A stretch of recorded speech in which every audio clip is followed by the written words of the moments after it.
everyone. My name is Sabrina. My topic was adventure therapy. Let's begin. So, adventure therapy, it is an action-centered approach to treatment that is used within the field of TR. So, adventure therapy provides and encourages people to become very in the moment, also be physically and mentally engaged in activities, and sometimes challenge. Because sometimes adventure therapy, as you can see in the picture, water rafting, that can definitely bring someone out of their comfort zone. So, it really engages that. It like you can come over your fears, and it just makes you feel better about yourself. Like here, as I mentioned, self-efficacy and your self-esteem. So it helps clients focus on that, and especially their behaviors and their perceptions of certain activities. And this approach focuses on using adventure based activities to accomplish one's goals throughout their treatment. So, just a few examples of that adventure therapy: rope courses, rock climbing, rafting, and backpacking are just to name a few. So, history and description. In the 1960s, Kurt Hahn began to use wilderness and camping as a therapeutic tool that helped to improve an individual's self esteem, personal growth, which was later then called Outward Bound. So, Outward Bound is an international, huge organization. So, Mr. Hahn began to use adventure therapy to improve the survival rate of sailors whose ships were being torpedoed and sunk by the German U boats. That was in the 60s. He said that it was not the sunken boats that were concerning, it was the fact that the sailors did not know how to cope with the stressful situation. So because of that, he did notice that they were elders, and they were also younger people. So the younger folks were the ones that weren't understanding how to cope with the stressful situation. They kept seeing all these sunken boats, but they didn't know how to really fix that situation. So when that began to take off, it is when he called the organization Outward Bound. The use of adventure therapy throughout the 1960s and the 80s got extremely popular because of the components of an adventure which contributed to their success. So no one thought of the wilderness and outdoor activities to be used as a tool for individuals with anxiety, low self-esteem, and feeling of accomplishment. All right. And now, after all these years have gone by, it is proven that individuals who have participated in adventure therapy have noticed that these experiences go along with everyday life. So not only, like I mentioned, the stressful situation of the sunken boats, that's going to carry out with them throughout their everyday life.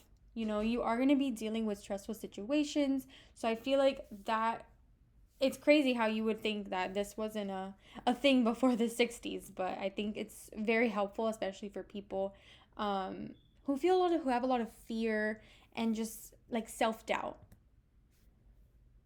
So here there are theoretical foundations.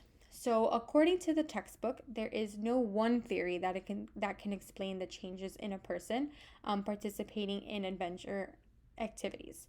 So there are four social psychological theories that are accounted for the effects of adventure-based therapy. These theories are self-perception, self-efficacy, explanatory style, and social identity. So for the first one, self-perception, this theory strengthens our understanding of adventure therapy. Specifically, this opens the individual's eyes to witness their behaviors for themselves.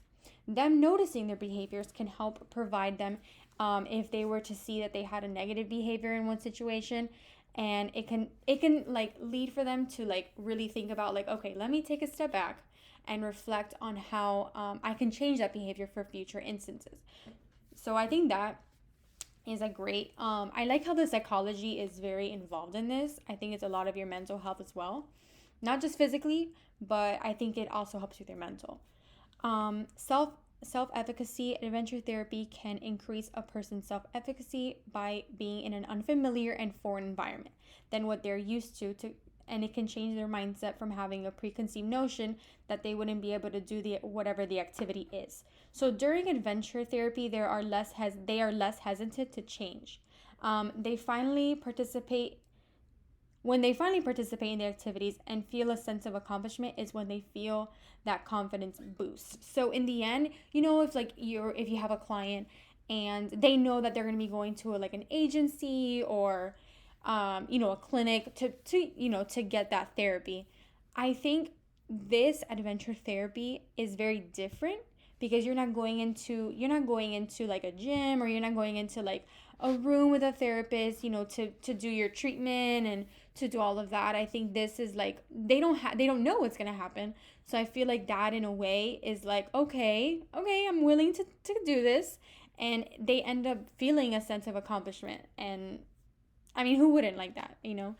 Um, Explanatory style. This style helps individuals who may suffer from learned helplessness, that have a low self-esteem. It can reroute their mind to have a more positive attitude and confront difficult situations that is out of their comfort zone to live with a happier outlook on life. So I feel like this one, I think confronting those difficult situations, like as if let's say you don't feel comfortable rock climbing, but then you see someone doing it and you're like, okay, you know what, this doesn't look that bad. I think I can do it also. So I think it like changes, it shifts your mindset to think, oh, I know I can do this. So you know what, I think I can. So I think that's really important also. And then lastly, social identity, feeling a sense of social support and establishing connections with other peers and therapists as well. I think this is honestly one of the most important. All of them are, but this is like one of the most important foundations. To be connected with people and with other peers. Let's say they all have a traumatic brain injury, and that can be that can wear them down a little bit, because they can be kind of hard on themselves. Oh my god, I can't remember this, or oh my gosh, wow, like my arm, let's say, like I can't lift it as much. So I feel like if you're with a group of people that are kind of in the same boat as you, or when you speak to your therapist, I think that's when like you're like, okay, like you build that connection and you get to feel more confident, and you're like, you know what, if I can do it. I think that's a really important factor. So for effectiveness, I chose these two populations. So I have adolescents and substance abuse users. So adolescent studies have showed that the use of adventure therapy benefit more from these type of activities because of the physical risk taking part of it. So if you're like a teenager, you are gonna benefit from this because you're like, wow, okay, this is very like, you feel very risky. You're like, okay, this is gonna be like really fun. So they would rather do that than do like a regular recreational therapy, um, like therapy. Rather than like adventure therapy, they'll do like another type of therapy, maybe aquatic therapy. There's other types. But the fact that it's taken place in a non traditional environment is what does not intimidate them. So, opposed to going into a facility with a therapist to do other types of activities and interventions that are more traditional. So, this obviously, just from the name, adventure, you can see that adventure therapy is very non traditional. So, there is a risk factor. Like, you're there to take that risk of being uncomfortable. That's how I see it as. But it also can really veer your mind to think, oh, that I can do the impossible. You think it's impossible, but it's really not. So adolescents who do suffer from anxiety and low self-esteem can guide them. This can guide them to find their inner peace and tranquility to escape their daily routine. I mean, I think that's so important. Instead of the whole you doing everything and going to the therapist office, as it's great because you do get great treatment. I'm not saying that, but this one is just, it's a different scope. Especially I find this very, very effective for mostly adolescents, adults as well, but adolescents I do see it more. And substance abuse users, I thought I'd just add this in here. I found it online. I found it doing my research, and I thought it was very interesting. I didn't really think of this part. So adventure therapy has shown great promise in trials for the prevention of substance abuse. It stands to reason that it could be highly effective in deterring addicts from relapse. So I did find in a study of 13 men and women that spanned 3 days and included the principles of adventure therapy, only 31% had relapsed 10 months later versus 58%.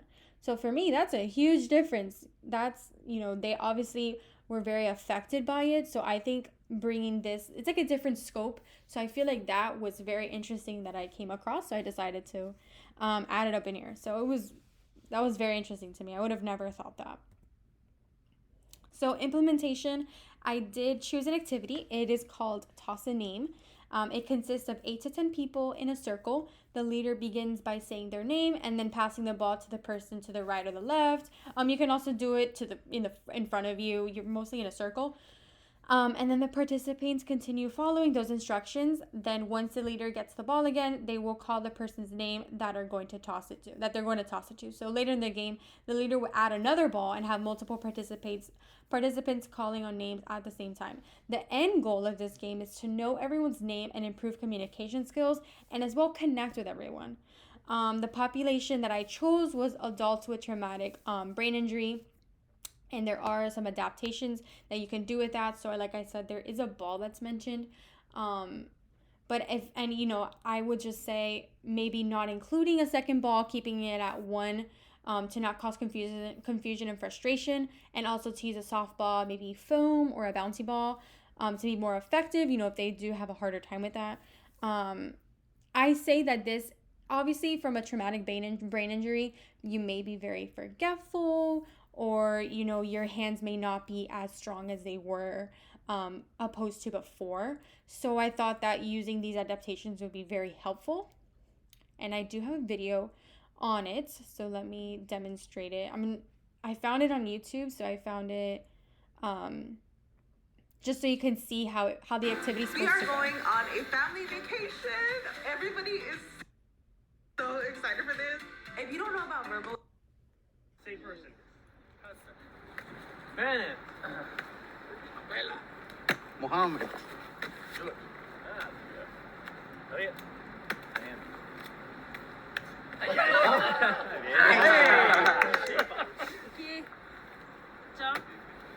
Ken. yeah. Avina. Oh, yay. Tony. Jean-Baptiste. Hassan. Bennett. Bella. Mohammed. Good. Jean-Baptiste. Okay, jump. Hassan.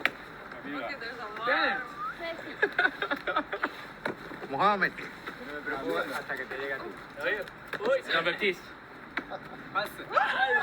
Bennett. Mohammed. Yeah, I want you to get this up. Oh, yeah.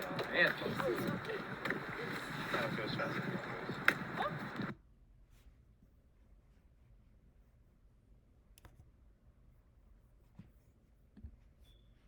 All right, so just so you can see that,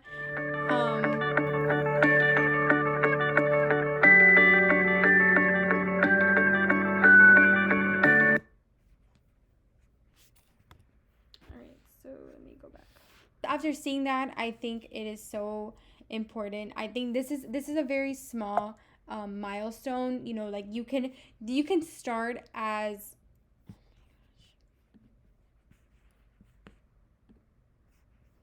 you can start just outside, just throwing a ball in the toss and name. I think that is a really good starter, not going straight into like the whole rock climbing and the whole. I think that is a really good game to start, a really good activity to get everyone interacting. It's kind of like an icebreaker too. So I feel like being in a group, most adventure therapy is done in a group of 8 to 10, starting with like 4 to like 15 people. So I think that this game itself is just so, it's a very good like beginner into adventure therapy type of activity. So yeah, I really enjoyed researching adventure therapy.